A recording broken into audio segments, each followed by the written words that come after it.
Bonsoir à toutes et à tous, j'espère que tout le monde va très très bien. Je voulais réagir à ce qu'il s'est passé ce soir. Une partie de la France et surtout des jeunes Français ont été extrêmement déçus. Je l'ai vu d'ailleurs puisque je suis actuellement en vacances à Angers et je me suis baladé dans la rue et j'ai même vu des jeunes quasiment pleurer parce qu'il faut savoir que oui, il y a des jeunes qui sont très attentifs et très accros au foot et au sport. J'ai vu des jeunes pleurer, des jeunes qui étaient tristes dans les bars parce que la France vient de se faire éliminer par l'Espagne en demi-finale de la Coupe.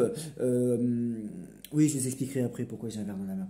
C'est à cause du président de la République que j'ai un verre dans la main, mais on en parlera après.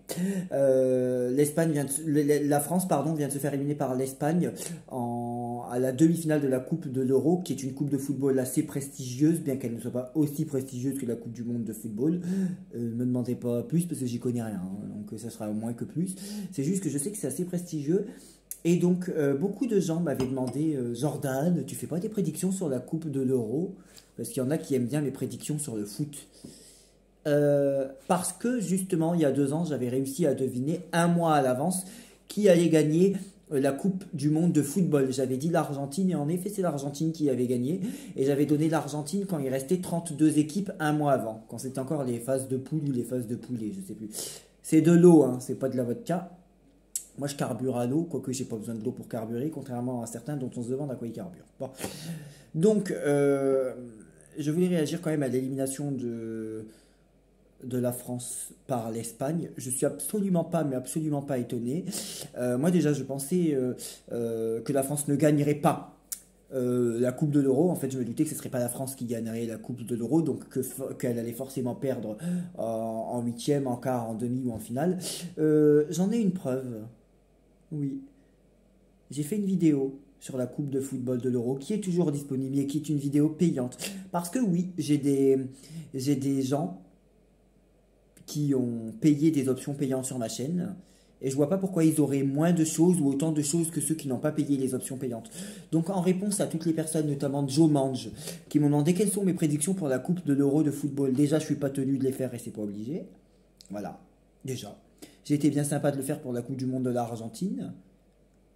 Enfin, pour la Coupe du Monde remportée par l'Argentine, pardon. Et je l'ai fait, mais en vidéo payante. Voilà. Et donc, dans cette vidéo payante qui est toujours disponible et que je ne mettrai pas en public, parce que sinon ça modifiera la date de publication et ça mettra que je l'ai publiée aujourd'hui, alors que non, elle a été publiée il y a quoi? Il y a peut-être 10 jours ou 2 semaines, quand j'étais à Limoges. J'avais dit que non, la France ne gagnerait pas la Coupe du Monde de football. Alors oui, c'est vrai. J'ai attendu qu'il reste seulement 8 équipes pour regarder dans les cartes et faire des prédictions. Ce qui veut dire que pour la Coupe du Monde de football, j'ai attendu les quarts de finale. Mais c'est pas grave. C'est pas grave. Ça a dérangé personne et ça a inquiété personne. Quand je l'ai fait pour la Coupe du Monde, quand il restait 32 équipes, j'aurais pu me tromper. J'ai donné une équipe sur 32. J'avais une chance sur 32 d'avoir raison et 31 sur 32 de me planter. Voilà. Donc là, j'ai attendu qu'il reste 8 équipes volontairement. Voilà. Bah pour une fois, je l'ai fait volontairement. Voilà. Mais dans tous les cas, en fait, l'Oracle G m'avait donné une défaite cinglante de la France. Et la France, ce soir, s'est fait renverser et détruire par l'Espagne, tout simplement, parce que 2-1 en demi-finale, quand pourtant on ouvre le score, je parle de la France, et qu'on se fait dominer à partir de la 20e minute, pardon. Voilà. Je pense que l'Espagne a été beaucoup trop sous-estimée dans cette, euh, dans cette, euh, dans cette Coupe de l'Euro. Je n'en dirai pas plus, j'ai fait mes prédictions dans une vidéo payante. Donc je suis totalement au courant que la France, j'étais au courant en avance, que la France ne remporterait pas la Coupe de l'Euro de football, qui est un peu moins importante que la Coupe du Monde, puisque je répète, j'ai fait une vidéo payante de prédiction sur la Coupe de l'Euro de football. Et j'avais dit en effet que non, la France ne gagnerait pas. Voilà, je l'avais fait quand il restait 8 équipes. Déjà, quand la France avait remporté face au Portugal, j'étais un petit peu étonné, moi. Parce que je me suis dit, bah c'est bizarre, moi je pense qu'ils vont pas gagner la coupe. Mais de toute façon, moi je donne simplement. J'aime pas tellement vous faire des pronostics match par match. J'aime simplement, je vais au plus simple, dire voilà, qui va gagner la coupe, basta, ça va au plus simple. Plutôt que de faire prédiction match par match. Et donc, j'avais dit que sur les 8 équipes qui restaient, il y en avait 3 et surtout 2 vraiment qui avaient vraiment des tirages très très puissants dans les 8 équipes qui restaient. Et 2, dont une qui est toujours présente. Et donc, j'avais fait mon pronostic. Et la France ne faisait pas partie de mon pronostic gagnant. Donc je suis désolé, mais moi ce soir, je ne suis absolument pas choqué que la France se fasse sortir par la petite porte par l'Espagne. Voilà. Absolument pas. Voilà. Absolument pas. J'avais même prévenu, c'est vrai. Sur Snapchat, j'avais fait un pronostic à un ami qui adore le football. Et je lui ai dit non mais, un jeune ami qui a une vingtaine d'années, coucou J, si tu passes par là. Je lui avais dit non, la France ne gagnera pas la Coupe de l'Euro de football, je l'ai vu dans les cartes. Il me dit, t'es sûr? Il me dit, pourtant ils viennent de remporter face au Portugal. Je dis oui, mais le match qu'ils ont remporté face au Portugal, c'est un quart de finale, c'est pas une finale. Il y a encore la finale face à la demi-finale face à l'Espagne, je lui avais dit, et la finale s'il remporte la demi-finale. Mais je lui dis, mais dans tous les cas, pour moi, la France ne gagnera pas la finale, point barre. Ah bah c'est sûr, ils n'ont pas gagné la finale, ils n'ont même pas gagné la demi-finale. Donc pour moi, la France se faisait éliminer tôt ou tard et ne remporterait pas la Coupe de l'Euro de football. Donc il nous reste l'Espagne qui a remporté la demi-finale face à la France. Et il nous reste la deuxième demi-finale, là aujourd'hui à 21h, Pays-Bas-Angleterre. J'ai ma petite idée sur lequel des deux pourrait remporter cette demi-finale. Et donc on aura en finale Espagne-Angleterre ou Espagne-Pays-Bas. Si vous vouliez avoir mes prédictions pour les matchs de foot, je suis désolé, il fallait payer. Parce que ma gentillesse, à un moment donné, elle a des limites. Voilà. Parce qu'il y a beaucoup de gens qui profitent de mes conseils gratuits quand je suis à Cherbourg, que je vous fais des conseils gratuits, tirages gratuits, que je vous tire les cartes et que je vous fais des conseils gratuits, vous savez. Chose que je ferai encore quand je serai de nouveau à Cherbourg, bien sûr. Hein. Un conseil par personne. Il y a beaucoup de gens qui profitent de ma gratuité qui me prennent pour un con. Voilà. Donc non, moi je suis désolé. J'ai des limites. Voilà. Voilà. Donc la France a perdu face à l'Espagne. Je suis désolé. Alors moi je suis absolument pas choqué, je m'y attendais. Hein. Voilà. Je suis absolument pas choqué. J'avais dit la France ne gagnera pas. J'avais dit dans ma vidéo privée payante, toujours disponible, datée d'il y a quelques jours. J'avais dit non, la France ne gagnera pas la Coupe du Monde de football. La Coupe de l'Euro de football. Mais je l'avais dit, la France ne gagnera pas la Coupe de l'Euro de football. Et en effet, la France n'a pas gagné parce qu'elle s'est fait sortir par l'Espagne. Donc vous m'excuserez de ne pas être choqué pour mon pays. Voilà. Donc, deuxième sujet avant de... Non, parce que en fait, c'est ça. Pourquoi à cause du président de la République? Parce que moi, je carbure à l'eau. Il y en a, on se demande à quoi il carbure. Il y a quelques mois, pareil, j'avais fait une vidéo... privée, payante, qui maintenant est devenue publique. Je vous avais dit que pour la première fois, je sentais déjà quelques mois ou un an à l'avance que Macron serait pour la première fois entravé. Ah bah, il l'est un petit peu maintenant, hein. Je vous avais prévenu. Hein. La vidéo est toujours disponible aussi. Par contre, je ne sais plus comment elle s'appelle. Parce que celle-là, je l'avais mise en public. Ensuite, pour les vidéos législatives, pareil, j'ai fait des prédictions pour les législatives payantes, parce que maintenant, mes prédictions de ce style, elles sont payantes. Je suis désolé, c'est comme ça. Déjà, eh ben, on ne les prendra pas. Et je vois pas pourquoi je ferais des vidéos gratuites. Il y en a certains qui font des vidéos payantes et ça dérange personne. Alors je vois pas pourquoi quand ce serait moi ça dérangerait les gens. Vous voyez ce que je veux dire? J'estime qu'avec tout le temps que j'ai accordé sur ma chaîne et toute la gratuité que j'ai accordée aux gens dans mes conseils gratuits sur YouTube et toutes les personnes sur lesquelles je vous ai ouvert les yeux, j'estime que mon travail mérite un minimum. Voilà. La seule chose qui restera gratuite, ce sera les tirages conseils sur des lives quand je vous demande vos prénoms et vos âges, 5 ou 10 minutes par personne en vous donnant un conseil gratuit quand je suis à Cherbourg. Voilà. Bon. Emmanuel Macron, il est un petit peu entravé, là, quand même. Quand même. C'est encore pire que François Hollande. J'ai l'impression que c'est encore pire que François Hollande, sans voyance, hein, qui était ultra détesté, qui n'a même pas pu se représenter. D'ailleurs, François Hollande, il sort par la porte, il rentre par le robinet. Hein. Parce qu'il ne se représente même pas à sa propre réélection, ce qui est rare ou extrêmement rare pour un président de la République en France. Ré privé? Non, parce qu'il y a certaines ré qui sont privées. Je vous laisse deviner quelle ré. Hein. Donc, République ou ré privé? Je sais pas. Bon, le président de la République, il s'est même pas représenté. C'est vrai que Hollande, à part avoir été le président des attentats, il n'avait pas été grand-chose, hein, c'est vrai. Hein. Bon, non, mais c'est vrai. C'est vrai, c'est vrai. Je vous laisse deviner entre Hollande, Sarko, Macron, avec lequel il y a eu le plus d'attentats. En tout cas, c'est pas avec Hollande qu'on avait eu le moins. Voilà. Bah. Comme quoi la gauche, ça n'a pas que du bien. Bon. Donc, lui, il se représente... C'est un petit peu lâche quand même, François Hollande, hein. Il ne se représente pas à sa propre réélection, par contre il se présente à la députation, c'est-à-dire pour être élu député. Moi j'avais un petit peu envie de vous donner des nouvelles et de vous donner mon avis sur ce qui se passe en ce moment. Sachant qu'en plus, je crois que le camp de Macron n'a pas présenté de député pour Hollande en face d'Hollande par respect pour son ancienne fonction à Hollande, alors que lui par contre Hollande en tant qu'élu du NFP, il est censé être dans l'opposition à Macron qui... ne lui a pas pris... En fait, Hollande, en tant qu'élu du NFP, là, il est censé être dans l'opposition à Macron, mais Macron n'a pas présenté de de candidat aux législatives face à Hollande par respect pour son ancienne fonction. Donc lui, il se présente contre Macron aux législatives et Macron ne lui met pas un candidat contre lui. On nous prend pour des cons. Voilà. Bah ouais. C'est un petit peu simple quand même tout ça, hein. C'est un petit peu simpliste. Bon, ce qui va se passer, parce qu'on me demande maintenant, il va se passer quoi pour la France? Là par contre, pour une fois, je vais pas faire de prédiction, même pas payante. Je vais vous dire ce qui va se passer, il n'y a pas besoin de voyance. Ce qui va se passer, c'est que si Macron, il s'entête à garder Gabriel Attal comme comme Premier ministre, ce qui va se passer, c'est que le nouveau Front Populaire va déposer une motion de censure, parce qu'ils sont combien 140, 150 je crois. Ils sont largement assez pour déposer une motion de censure, hein. Le Rassemblement National va voter pour cette motion de censure, et du coup, à eux deux, ils sont déjà largement assez pour renverser le gouvernement. Voilà, donc Gabriel Attal va tomber suite à une motion de censure. Si Macron le garde Premier ministre, il n'y a pas besoin de voyance, c'est logique.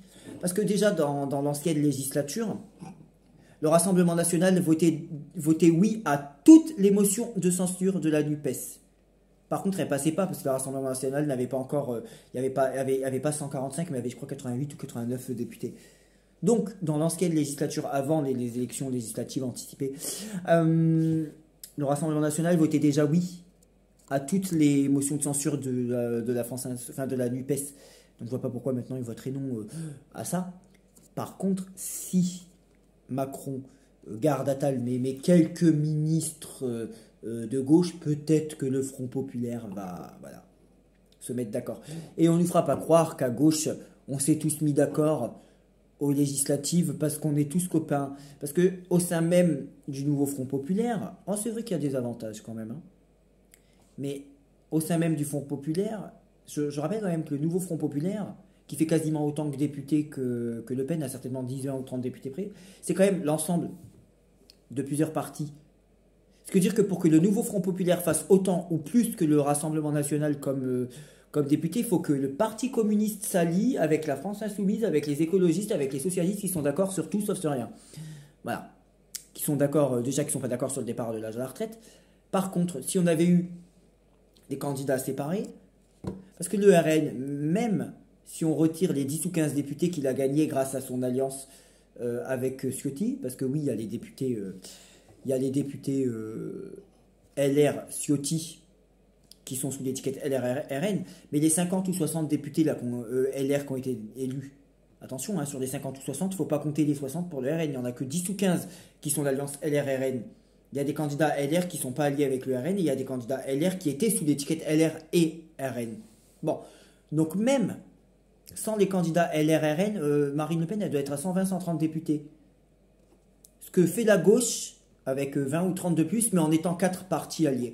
Donc c'est faux. Mathématiquement, parti par parti, séparé par séparé, sans alliance, c'est le Rassemblement National, le premier parti de France. Désolé de vous l'apprendre. Ben, c'est comme ça, mais c'est des mathématiques, c'est de l'arithmétique, voilà. Et qu'on ne vienne pas nous casser les couilles avec la démocratie. Quand on retire des candidats, quand on retire des candidats pour faire barrage à un parti qui est le premier parti en termes de voix aux européennes et au premier tour des législatives, c'est ça qui est antidémocratique, c'est que avec des arrangements entre partis, on prive le peuple français d'une majorité représentante à laquelle il a le droit, puisque c'est ce pourquoi il a voté. Quelque chose qui me dérange un petit peu dans le programme du nouveau Front Populaire, c'est que le nouveau Front Populaire va augmenter le SMIC à 1006, donc ça veut dire brut à quoi, 1009, 2000, on va dire 1009. Admettons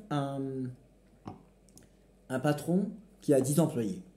On lui dit, bon bah voilà, le nouveau Front Populaire a mis sa loi, du coup le SMIC il augmente, du coup vu que tu as 10 employés, tu dois augmenter le salaire de tes 10 employés, donc tu dois donner 400 balles ou 500 balles de plus à tes 10 employés. Donc un patron qui doit augmenter le salaire de 500 euros par employé, par tête, et qui a 10 employés. Ça veut dire 500 x 10, ça fait 5000. Donc le patron, dans le salaire de ses employés, dans les charges de ses employés, il doit dépenser 5000 balles de plus. Mais s'il ne les a pas, il fait comment? Donc ça conduit soit à des licenciements, parce qu'à cause du nouveau Front Populaire, le patron, il doit augmenter ses salaires, mais s'il n'a pas d'argent, il fait comment? Soit il va augmenter ses prix, admettons si c'est un magasin, pour pouvoir donner ces 5000 euros de plus à ses employés. Mais les prix, c'est qui va les payer? C'est vous et moi. Voilà. Ou alors, il doit fermer.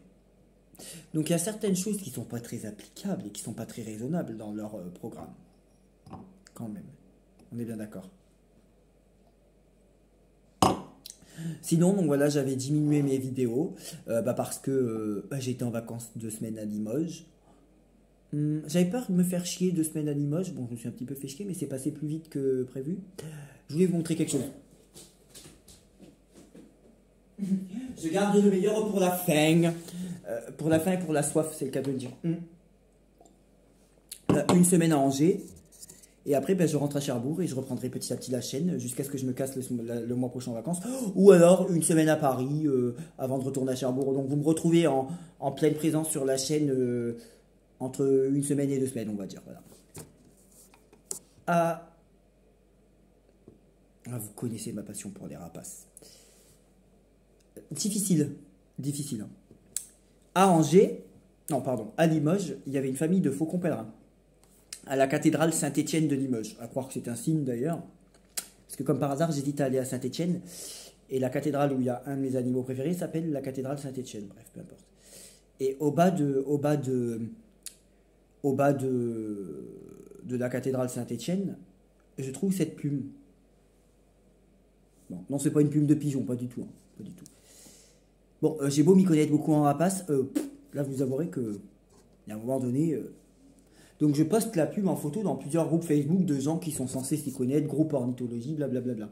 Alors on m'a sorti que c'était une plume de faisan. Ça tombe bien parce que dans le jardin de l'évêché à côté de la cathédrale Saint-Étienne de Limoges, il n'y en a pas du tout des faisans. Donc non, on m'a sorti que c'était une plume d'autour de palombe. Non, l'autour de palombe c'est plutôt un rapace forestier, ça se trouve pas en centre-ville de Limoges, pas du tout, ça se saurait. Hein. Voilà. Ensuite on m'a sorti en majorité que c'était le faucon cresserelle. Ce qui est en effet plausible. Ensuite, il y en a d'autres qui m'ont dit oh bah c'est un hibou, d'autres la chouette, d'autres un aigle. Ah oui, un aigle, toi? Un aigle sauvage en plein centre-ville de Limoges? Non, mais ça n'existe pas. Hein. Ça n'existe pas. Hein. Ah non. Bon.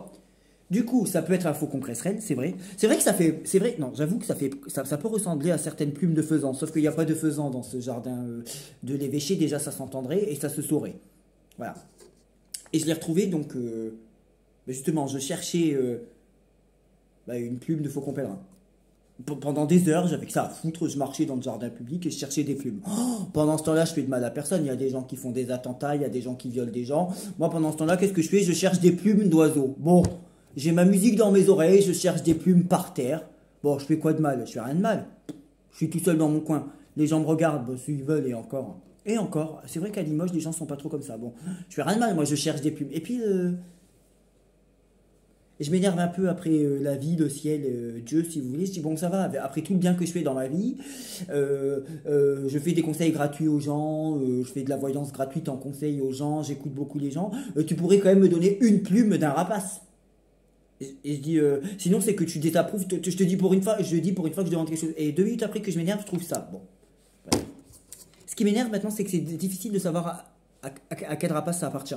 Donc je disais faucon cresserelle, oui c'est possible, sachant que la plume est petite en plus et que le faucon cresserelle est un rapace très commun. On voit bien que c'est une plume de rapace. Hein. Je suis d'accord avec les gens qui disent que ça aurait pu être une plume de faisan, or dans ce parc il n'y en a pas. Et c'est un peu plus foncé. Mais ça y ressemble. Mais le truc, c'est que j'ai pas vu de faucon cresserelle dans ce... Oh, oui, je suis en boxer, vous avez vu ma jambe. Il y a pas beaucoup de il y a pas de faucon cresserelle, j'en ai pas vu dans ce jardin public.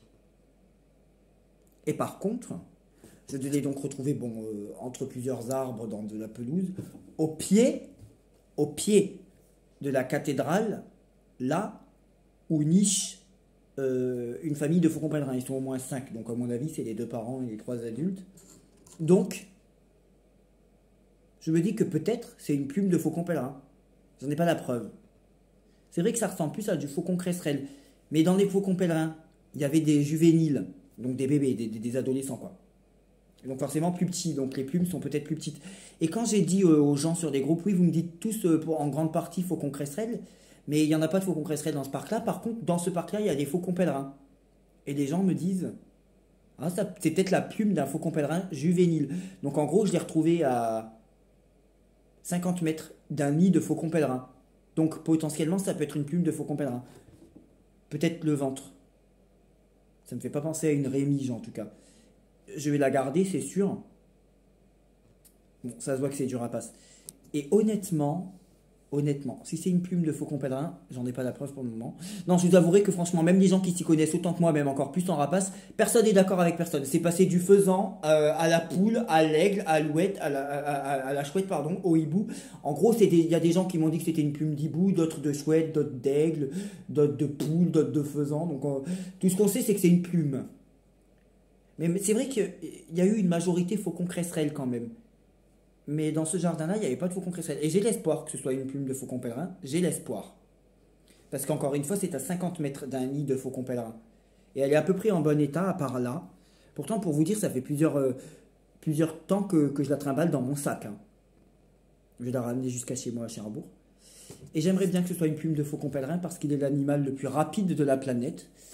Contrairement à ce qu'une connasse, non parce qu'il n'y a pas d'autre terme, était venue me dire en dessous d'une de mes vidéos que non, le faucon pèlerin et l'aigle royal n'étaient pas les animaux les plus rapides de la planète. Eh bien si. Eh bien si. En me disant que non, on ne peut pas prendre en compte le vol en piqué du faucon pèlerin et de l'aigle royal, que c'est de la triche. Ben non, c'est pas de la triche, c'est une catégorie de vol qui existe. En fait, c'est quoi le vol en piqué du faucon pèlerin? En fait, de me dire que j'ai peut-être une plume de l'animal le plus rapide de la planète, et que déjà c'est une plume de rapace. Oui, on voit bien que c'est pas une plume de corbeau, hein, à un moment donné, vous voyez ce que je veux dire? Bon, voilà.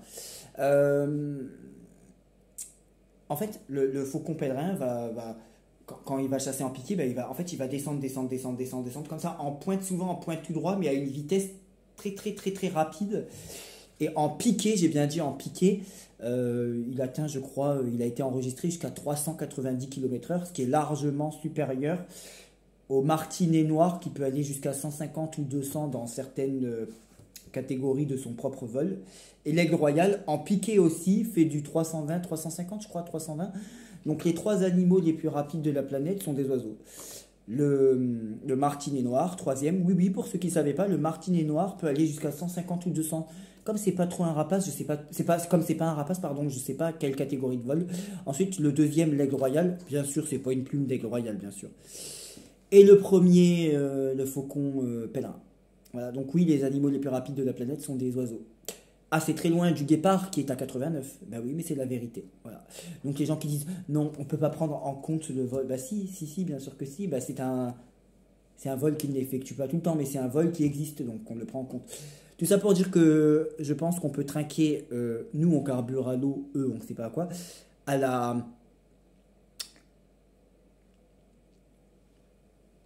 la non-gloire et à ce que notre cher président mérite, c'est-à-dire l'impasse politique qu'il a lui-même construit, pourquoi pas volontairement, et que je pense que là il va être obligé d'écouter le peuple, parce que s'il ne change pas son gouvernement, il va être renversé par une motion de censure. Et voilà, je sais que je vous ai fait une vidéo un petit peu longue, mais bon, ça faisait longtemps que vous n'avez pas donné de nouvelles.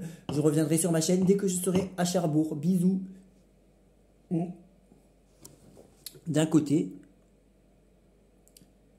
je suis bien content que Macron se retrouve en minorité. Moi, je ne sais pas vous, mais je suis bien content. Et encore, je trouve que, je crois qu'il a 100 ou 150 députés, enfin une centaine. Je trouve que c'est un petit peu trop. Sachant que les députés de Macron ont plus souvent été amputés que députés parce qu'ils ont toujours fait ce qu'on leur a demandé. Voilà. Et parce que le peuple a voulu, et pourtant élu par le peuple.